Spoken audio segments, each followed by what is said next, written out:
हम बात करते हैं बर्नौलीज थ्योरम का एक एप्लीकेशन जिसका नाम है वेंचुरीमीटर। वेंचुरीमीटर बेसिकली किस लिए यूज़ किया जाता है? ये एक ऐसा डिवाइस है जो फ्लूइड का स्पीड और फ्लो रेट ये दोनों फाइंड आउट कर सकता है। अगर मैं बात करूं इसका कंस्ट्रक्शन का, तो इसमें क्या होता है कि दो सेम आइडेंटिकल जैसे ए और सी, ये दो ट्यूब सेम क्रॉस सेक्शन का लगा हुआ है और इसके बीच में ये जो बी ट्यूब लगाई है इसका जो साइज है वो नैरो टाइप का है। अब ए साइड, इस साइड से फ्लूइड आपका मान लो इंटर कर रहा है।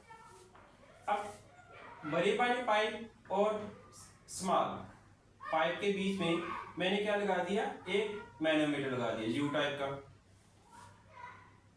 और इस यू ट्यूब में, ये मैनोमीटर में मैंने एक ऐसा फ्लूइड रखा हुआ जिसका डेंसिटी कम है और इसमें मिक्स नहीं हो रहा।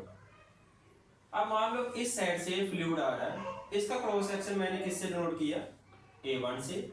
और इस क्रॉस सेक्शन में फ्लूइड का वेलोसिटी कितना होगा, V1।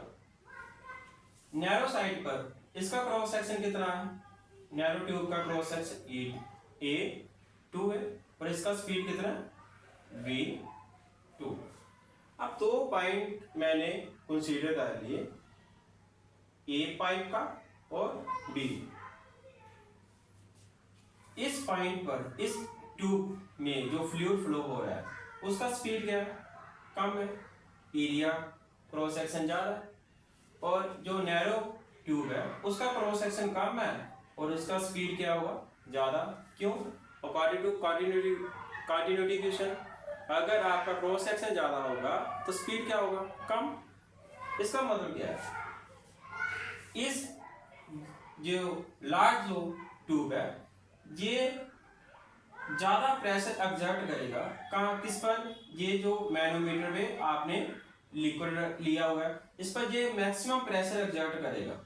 और ये जो प्रेशर जो एक्सर्ट कर रहा है कौन, जो बड़ी बड़ी ट्यूब में जो फ्लूइड जा रहा है, इसको मैंने नाम दिया P1, मेजर किया P1।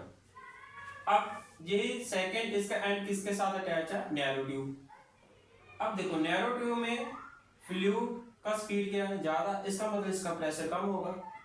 और तो ये प्रेशर कम एक्सर्ट करेगा किस पर, ये लिक्विड पर। और ये जो प्रेशर है इसको मैंने क्या नाम दे दिया, P2। कहने का मतलब बड़े वाला जो ट्यूब है वो P1 प्रेशर एक्सर्ट करेगा इस लिक्विड पर, और जो P2 है वो इस लिक्विड पर प्रेशर एक्सर्ट करेगा कौन, नैरो ट्यूब का, जो फ्लूइड नैरो ट्यूब में फ्लो हो रहा है। अब देखो इन दोनों का अगर हाइट का डिफरेंस देखा जाए तो कितना आ रहा है, h आ रहा है।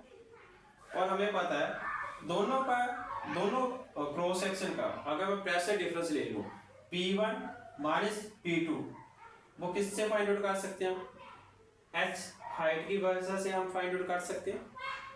अगर हम बर्नौली इक्वेशन अप्लाई करें इस सेक्शन पर और इस सेक्शन पर तो हमारे पास एक रिजल्ट आता है, और वो जो रिजल्ट होता है वो वैल्यू किसका, कंटिन्यूटी इक्वेशन के अकॉर्डिंग वो जो रिजल्ट होता है वो A1 into A2 root 2GH divided by A1 का स्क्वायर माइनस A2 का स्क्वायर। अब हमें सभी वैल्यू पता है, h हम कैसे फाइंड आउट करेंगे, P1 और P2 का जो डिफरेंस आ रहा है, और इसकी हेल्प से हम क्या फाइंड आउट कर सकते हैं, रेट ऑफ फ्लो, जिसको मैंने किससे डिनोट किया है, V से।